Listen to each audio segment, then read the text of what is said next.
Hi friends, எல்லோரும் எப்படி இருக்கீங்க? நல்லா இருக்கீங்களா? ஃப்ரெண்ட்ஸ் சப்ஸ்கிரைப் பண்ணுங்கள் ஃப்ரெண்ட்ஸ். அப்படியே பக்கத்தில் இருக்க பெல் ஐக்கானை கிளிக் பண்ணுங்கள். கடையில் உங்களுக்கு பதிலாக வீட்டில் ஈஸியாக செய்யலாங்க. ஃப்ரெண்ட்ஸ், நான் வந்து இன்றைக்கி பாலாடை எடுத்து வச்சுருக்கேன் பாருங்கள். இந்த பாலாடையை வச்சு வெண்ணெய் எப்படி செய்யலான்னு பார்க்கலாங்க. டெய்லி நம்ம பால் வாங்குறதுல மேலே ஆடை படியும்னாங்க. அந்த ஆடையை அப்படி கொஞ்சம் கொஞ்சமாக கலெக்ட் பண்ணி இந்த அளவுக்கு நான் எடுத்து வச்சுருக்கிறேன். இதை நம்ம வெளியில் வைக்கக்கூடாது, ஃப்ரீசரில் எடுத்து வைக்கணும். அப்போ தான் கெட்டு போகாமல் நமக்கு இருக்குங்க.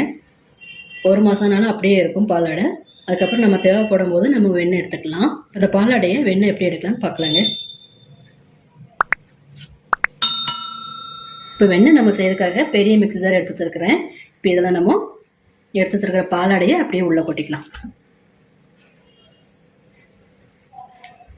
ஃப்ரீசரில் இருக்கும்போது நல்லா ஃப்ரீஸ் ஆகி தான் இருக்குங்க. நம்ம செய்யறதுக்கு ஒரு 2 மணி நேரத்துக்கு முன்னாடி எடுத்து வெளியில் வச்சுருங்க. அதுக்கப்புறம் நம்ம செய்யறதுக்கு கரெக்டாக இருக்குங்க. பாருங்கள் எந்த அளவுக்கு க்ரீமியாக இருக்குன்னு.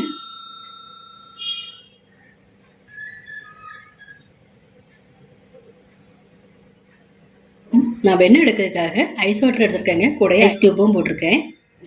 இந்த தண்ணியை நம்ம மிக்ஸி ஜாரில் ஊற்றி அரைக்க போகிறோம். அப்போ தான் நமக்கு வெண்ணெய் நல்லா திரண்டு வருங்க. நல்லா கூலிங்காக இருக்கணும். அப்போ தான் சூப்பராக நமக்கு வெண்ணெய் திரண்டு வருங்க. வெண்ணெய் நல்லா திரண்டு வந்ததுக்கப்புறம் இந்த 2 பாத்திரத்தில் நம்ம எடுத்த வெண்ணெயை இந்த 2 பாத்திரத்துலேயும் ஐஸ் வாட்டரும் கூடயே ஐஸ் க்யூப்பும் போட்டிருக்கேங்க. இந்த தண்ணியும் நல்லா கூலிங்காக இருக்கணும்.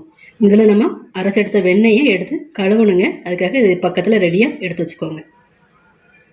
ஃப்ரெண்ட்ஸ், இப்போ நம்ம பாலாடை சேர்த்த மிக்ஸி ஜாரை மிக்ஸியில் வச்சுட்டாங்க. இதில் நம்ம இப்போ ஐஸ் க்யூப்பு சேர்த்து ஐஸ் வாட்டரை இப்படி நல்லா சேர்த்துக்கலாம். ரொம்ப சேர்க்க வேண்டாம், கொஞ்சமாக சேர்த்துக்கோங்க. ஒரு 1/2 கிளாஸ் போல். இப்போ நம்ம மிக்ஸியை ஓட விடலாங்க.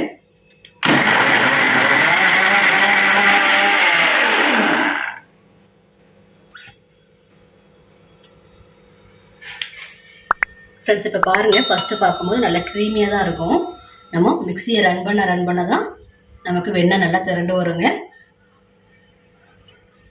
இப்போ நம்ம இன்னும் கொஞ்சம் ஐஸ் வாட்டர் உள்ளே சேர்த்துக்கலாம். ஐஸ் வாட்டர் நல்லா அதிகமாக சேர்த்து மிக்ஸியை ரன் பண்ண தான் நமக்கு வெண்ணெய் திரண்டு வருங்க. மிக்ஸி ஓவர் ஹீட் ஆகிடாமல் இருக்கிறதுக்கு தான் நம்ம ஐஸ் வாட்டர் சேர்க்குறோம். வெண்ணெயும் சூப்பராக திரண்டு வருங்க. நீங்கள் இந்த வெண்ணெய் எடுக்கும் போது காலையில் செய்யுங்க. வெயில் வர்றதுக்கு முன்னாடி காலையில் செய்யுங்க, இல்லைன்னா நைட்டு செய்யுங்க. நைட்டு ஒரு 8 மணிக்கு அப்புறம் செய்யுங்க. வெண்ணெய் சூப்பராக திரண்டு வருங்க.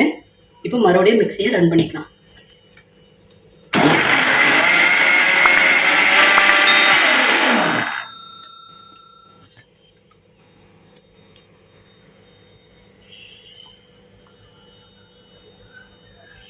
இப்போ நமக்கு பாதி அளவுக்கு வெண்ணெய் திரண்டு வந்திருக்குது.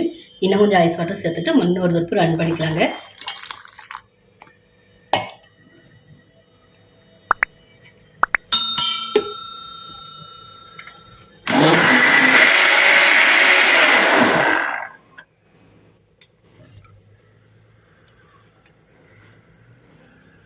ஃப்ரெண்ட்ஸ், இப்போ பாருங்கள் வெண்ணெய் எந்த அளவுக்கு திரண்டு வந்திருக்குன்னு பாருங்கள். அவ்வளோதாங்க, இப்போ எடுத்துடலாம். பாருங்கள் ஃப்ரெண்ட்ஸ், மிக்ஸி இந்த மாதிரி நல்ல ஒரு ட்ரிப்பு ஷேக் பண்ணுங்க நல்லா.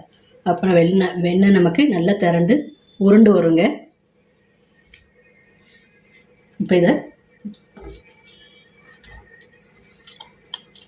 கையை விட்டு இந்த மாதிரி அதில் இருக்க வாட்டர்லாம் அப்படி நல்லா புழிஞ்சு விட்டு இந்த மாதிரி எடுங்க. எடுத்ததுக்கப்புறம் நம்ம வச்சுருக்கிற ஐஸ் வாட்டரில் அப்படி சேர்த்துடலாம். பாலாடையே வேஸ்ட் பண்ணாதீங்க. இந்த மாதிரி நீங்கள் எடுத்து கலெக்ட் பண்ணி ஃப்ரீசரில் வச்சு நீங்களே நம்ம வீட்டிலே என்ன செய்யலாங்க. சூப்பராக இருக்குங்க. நம்ம கையாலே செஞ்ச திருப்தியே நமக்கு இருக்கும். பாருங்கள், அதில் இருக்க தண்ணிலாம் அப்படி புழிஞ்சு எடுங்க. இப்போ ஐஸ் வாட்டரில் சேர்த்துடலாம். ஐஸ் வாட்டரில் நம்ம எடுத்து போட்டிருக்கிறோம் பாருங்கள். அதில் இருக்க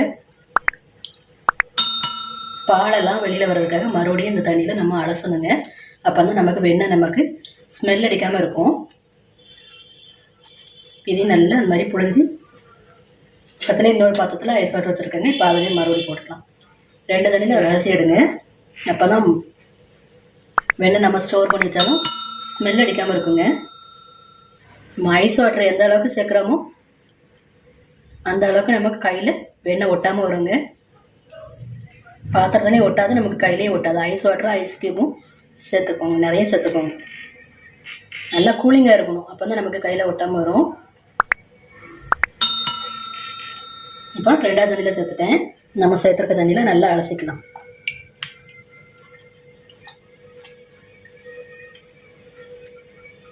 பாருங்க, 2வது தண்ணியிலே நல்லா அலசிட்டேன். நல்லா அதில் இருக்க தண்ணியும் நல்லா புழிஞ்சிட்டேங்க.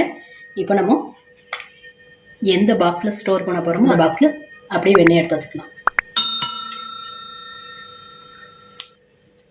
இந்த பாத்திரம் மிக்ஸி ஜார்லாம் நல்ல பிசு பிசுப்பாக இருக்குங்க. அதை கழுவுக்கு கொஞ்சமாக வெண்ணெய் சூடு பண்ணி அந்த வெண்ணெய் வச்சு கழுவுங்க. பாத்திரத்தில் பிசு பிசுப்பு இருக்காதுங்க, உங்களுக்கு கழுவுறதுக்கும் ஈஸியாக இருக்கும்.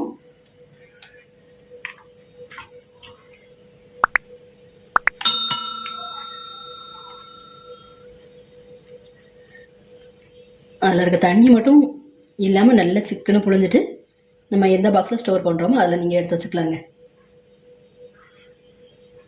2-3 மாதம் ஆனாலும் கெட்டு போகாது. பாருங்கள், நம்மளே செஞ்ச வெண்ணெய் எந்த அளவுக்கு இருக்குன்னு பாருங்கள். இந்த பாக்ஸில் தான் நான் பாலாடை எடுத்தேன் பாருங்கள். இந்த பாக்ஸில் தான் ஒரே ஒரு பாக்ஸ் பாலாடை உள்ளே போட்டேன். அதுக்கே நமக்கு எந்த அளவுக்கு வெண்ணெய் எடுத்துருக்குன்னு பாருங்கள். இப்போ இந்த வெண்ணெயை வச்சு நம்ம நெய்யும் செய்யலாங்க. அது இன்னொரு வீடியோவில் உங்கள்கிட்ட எப்படி செய்கிறேன்னு ஷேர் பண்ணுறேங்க. ஃப்ரீசரில் வச்சிங்கன்னா 2-3 மாதத்துக்கும் நல்லா ஸ்மெல் அடிக்காமல் சூப்பராக இருக்குங்க. நம்ம சமையல் பண்ணும்போது கொஞ்சம் கொஞ்சமாக எடுத்து நம்ம சேர்த்துக்கலாம். நம்ம வீட்டு குட்டீஸுக்கு அடிக்கடி வெண்ணெய் சேர்த்து சாப்பாடு செஞ்சு கொடுங்க, சூப்பராக இருக்குங்க. ஃப்ரெண்ட்ஸ், லைக் பண்ணுங்கள், ஷேர் பண்ணுங்கள், மறக்காமல் சப்ஸ்கிரைப் பண்ணுங்கள். தேங்க்யூ.